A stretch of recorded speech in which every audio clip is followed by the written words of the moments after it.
Amiti, Fidimish, Abigi, Boss, Timatologist, mukazvitedzera munoita masatanisti, mabisti, tikukuziva mutori pabalisti,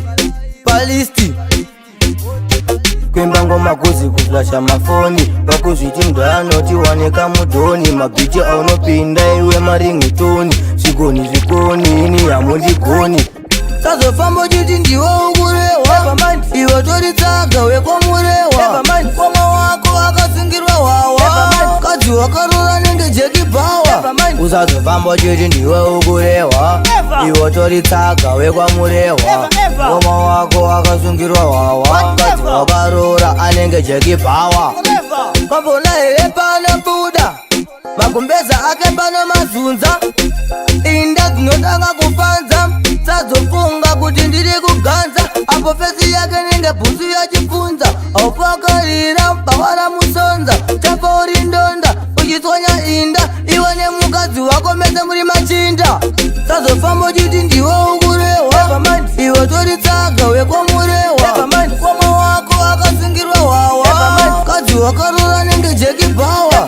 Usazofamba uchiti ndiwe ukurewa, iwe tori tsaga wekwamurewa, koma wako akasungirwa wawa, kadzi wakarora anenge jeki bhawa.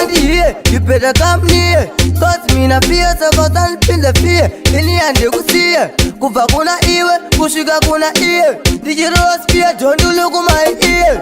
Saka amit mina listen to shit, Timatologist ndichipisa mabit, saka you are the first, chiboss, action speaks other than words. Sazofamba uchiti ndiwe ukurewa, iwe tori tsaga wekomurewa, koma wako akasungirwa wawa, kadzi wakarora nenge jeki bhawa.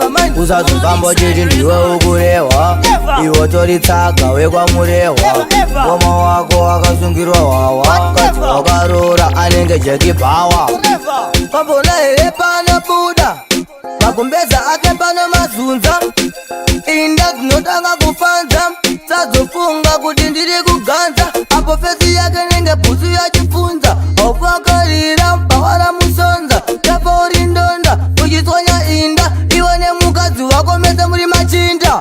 Sazofamba uchiti ndiwe ukurewa, iwe tori tsaga wekomurewa, koma wako akasungirwa wawa, kadzi wakarora nenge jeki bhawa. Usazofamba uchiti ndiwe ukurewa, iwe tori tsaga wekwamurewa, koma wako akasungirwa wawa, kadzi wakarora anenge jeki bhawa. Morningside Records.